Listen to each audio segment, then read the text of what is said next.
I don't know about you guys, but for me, one of the most infuriating things in this world is when the system protects people who may have committed a terrible crime, be it because of the law enforcement's tardiness, or the connections and money the alleged perpetrators may have to evade any punishment or even investigation. Now, I'm not saying this is the case in this tragic story, but it very well may be. One thing's for sure. The official story is probably the least likely to have happened. Let's have a look at the mysterious last hours of Paulina Arbaczewska's life. So sit down, relax, and let's have a cup of absurdity.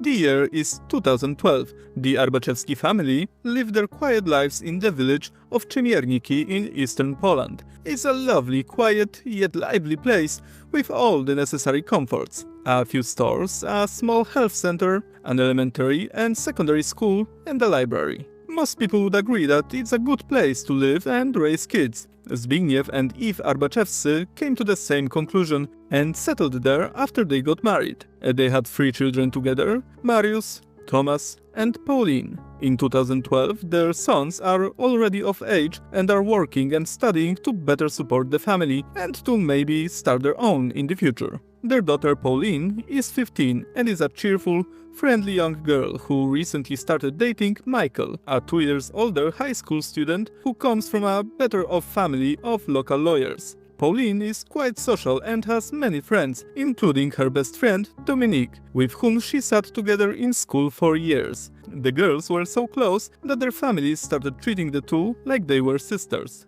The mother of the family, alongside the older brother, works in a care center in the nearby town.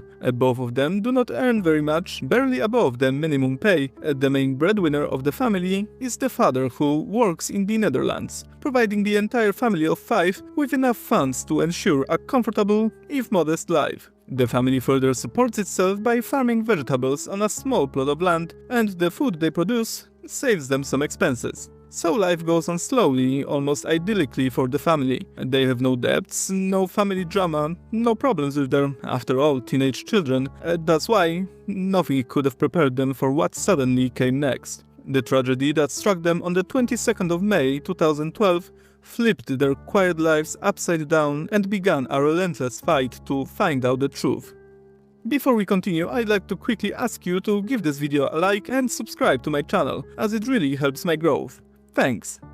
That day began rather inconspicuously. The mother and the older brother prepared to go to work at around 6:30 a.m. Thomas isn't home as he spent the night at his girlfriend's, and the father is in the middle of his work trip to the Netherlands. Eve, the mother, before leaving for work, checks on Pauline to find her already dressed and getting ready for school. She smiles at her and gives her some money for lunch, which Pauline thanks her for. Pauline even mentions that it is actually too much, but that it's fine and that she'll have some more money for tomorrow as well. It's important to her because the next day her class is scheduled to go on an educational trip to a very historically relevant city of Sandomierz. She was getting excited for this trip for a long time. But those aren't Pauline's only plans for the future. She's delighted at the thought of attending the 50th anniversary of her grandparents' marriage very soon, as they live in an extremely beautiful part of Poland filled with great lakes. She enjoys staying there, spending time on the lake beaches and taking part in activities such as sailing. So Eve and Mariusz leave the house at around 7:30 a.m. From that moment though, we don't really know what happened. But we do know what happened after that. Thomas, Pauline's brother, returns to the family house at around 9 o'clock. He's pretty sure that nobody should be home at this time, so he's surprised to find the gate to the property wide open. Though not immediately concerning, it does make him feel uneasy. After all, this never really happened before. This feeling only increases as he finds that the garage doors are also unlocked and even slightly ajar. As he walks up to the entrance, he finds the main door to the house unlocked as well. This makes him sure that at least one of the family members is actually at home. He perks up with hope that maybe it's his father, returning from his work abroad earlier than planned. So of course he goes inside and calls out to see and explain this rather unusual situation. Unfortunately, the eerie silence is the only response he gets. Startled, he begins to look around the house, entering every room and checking every nook and cranny to see if anyone is in the house right now. It's not like his mother, brother and sister to just leave the house wide open, and it never happened before. He calls his mother to try and explain it, but instead she is also surprised and offers no explanation. He only confirms that Pauline would be the last one to leave the house. As he talks to his mother, he realizes that there's one place he didn't look: the garage. As he enters the garage, not only are his hopes finally shattered, but his entire life collapses in an instant. The view he finds as he opens the door will be seared into his memory for as long as he lives. He sees his sister, Pauline, hanging down on a red rope tied to a pipe. For a second he freezes and gasps. Then, approaching quickly, he takes down his sister and begins resuscitation on his own. After a while, he sees that his attempts do not have any effect, and he picks up his phone and calls first for an ambulance and then his mother to tell her what happened, all the time trying to bring his sister back.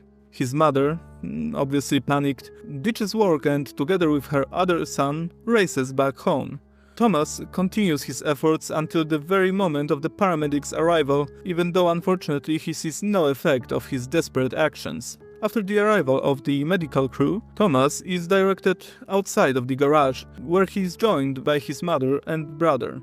They call Zbigniew, the father, to inform him that his daughter has made an attempt.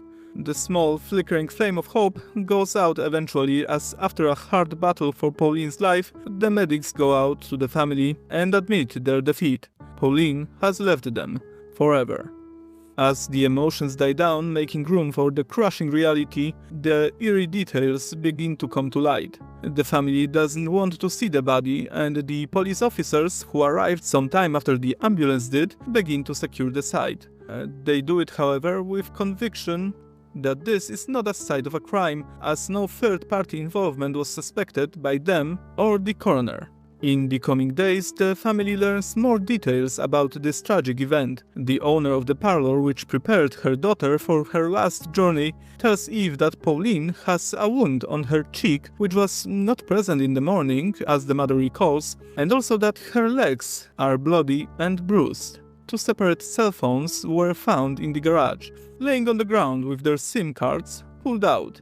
The autopsy report reveals that Pauline had no alcohol or drugs in her system and was not pregnant, but her feet were badly beaten with a blunt object. Later, Thomas, who had found his sister, remembers that before he took her down, her feet were touching the ground. What's more, the rope she was found hanging on was misidentified by the father as his at first, but later he admitted that he didn't have a rope like that, nor the rest of the rope was found anywhere in the family's house. All this, combined with the house being wide open and with Pauline being fully dressed as if for school, paint a terrifying picture. One that conflicts with the police assessment. One cannot help but wonder if her sudden passing was not really her choice. It gives a feeling that someone was beating her feet so that she wouldn't try and stand on them as she slowly lost her breath. Unless, of course, we assume that the girl beat herself up and then committed the deed while her feet were still touching the ground.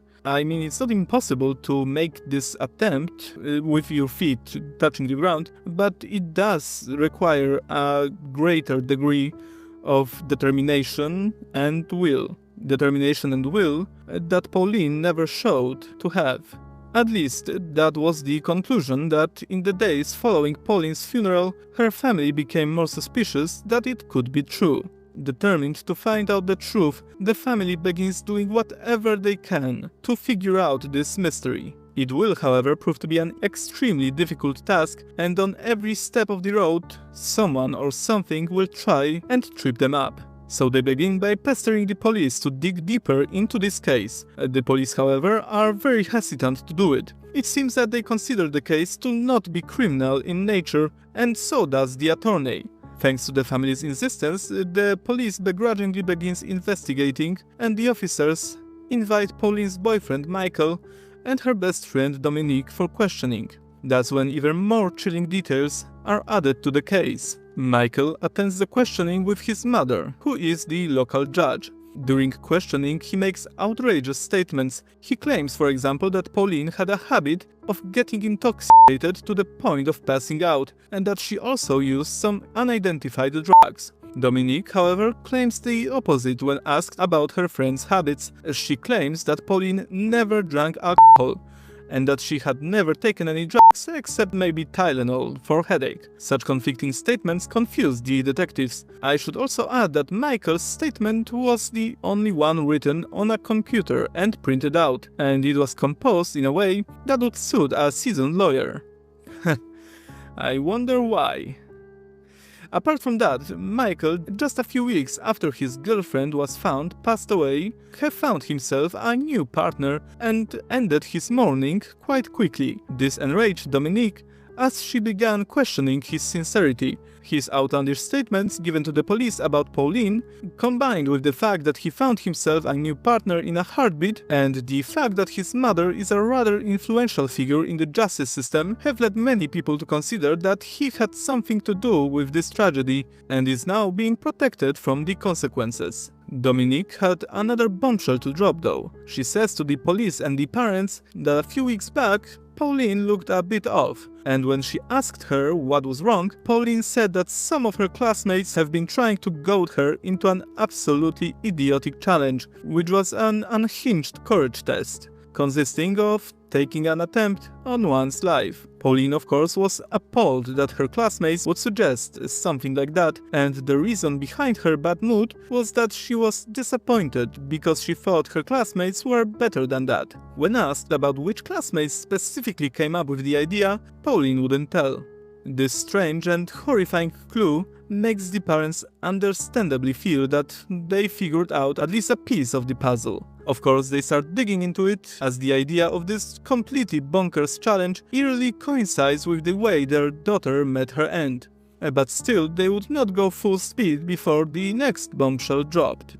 The suspicions they had are ignited even further a few days later, as a weird post appears on Pauline's Facebook timeline. It seems someone has the credentials to log into the deceased girl's account. I quote, "I know why Pauline did it, but I won't tell." End quote. As if it wasn't weird enough, a bit later a comment appears below the post saying, quote, "Fucking shut up." End quote. A few minutes later the post is deleted and soon Pauline's account vanishes from the website as well.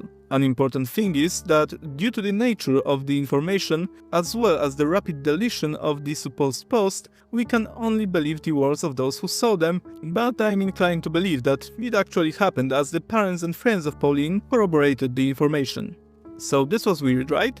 Too bad the police couldn't care less. Instead of immediately following through and questioning Pauline's classmates, they stalled for 3 months. Later, the police spokesman will try to explain that the delay was caused by a holiday season that students enjoyed at the time. A weird explanation, as the school holiday in Poland starts on a second to last Friday of June, which happens to be an entire month after the tragedy happened.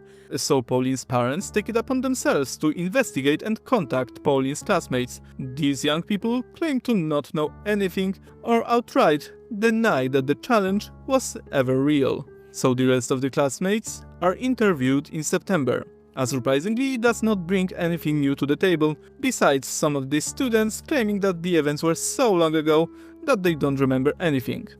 Convenient. The students outside Pauline's class, however, proved to be more helpful. They revealed that the rumors about this vile challenge made rounds in the school from the beginning of the year. They also say that it was even mentioned online, on social media, but the posts referencing it have mysteriously vanished from the sites, apparently deliberately deleted and basically unrecoverable now.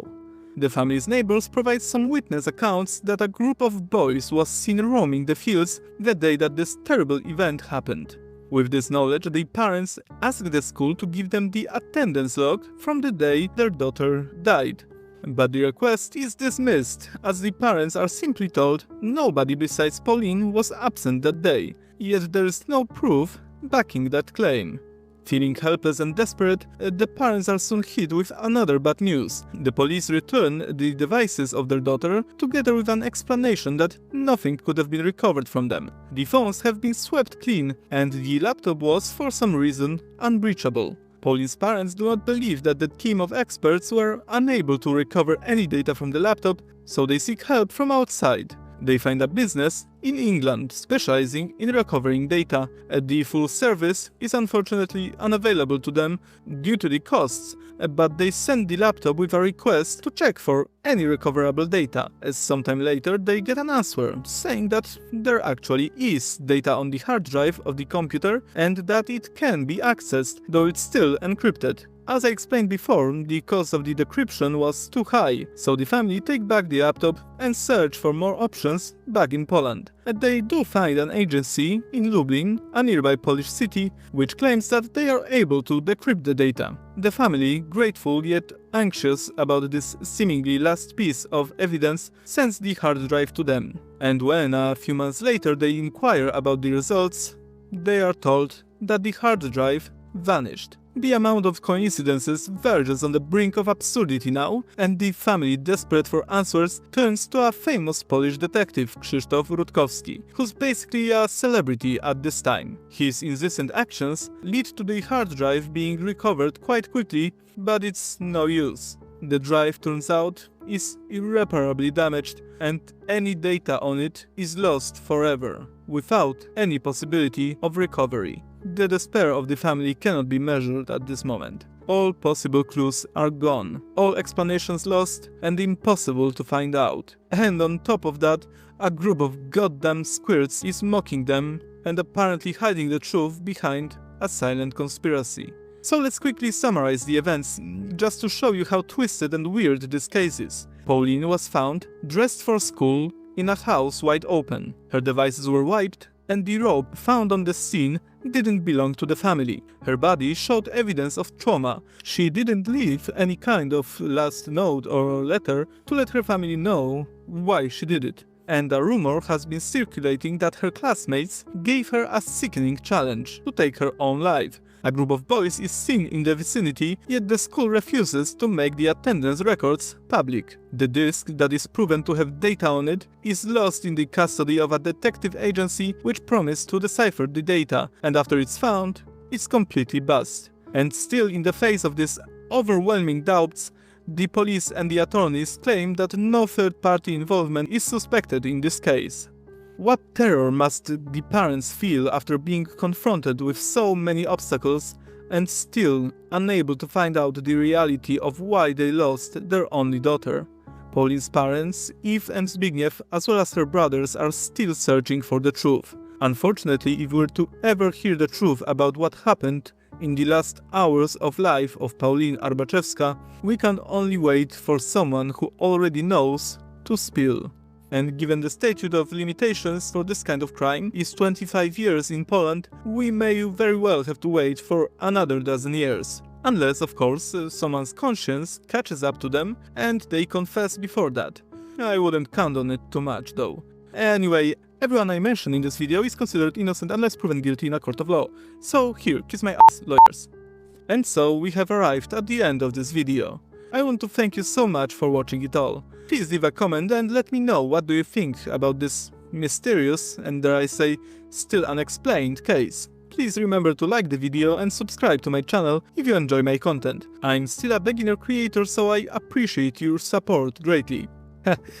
I literally shout with joy at every new subscriber, so really, thank you again. For now, stay safe and absurd, and see you in the next video.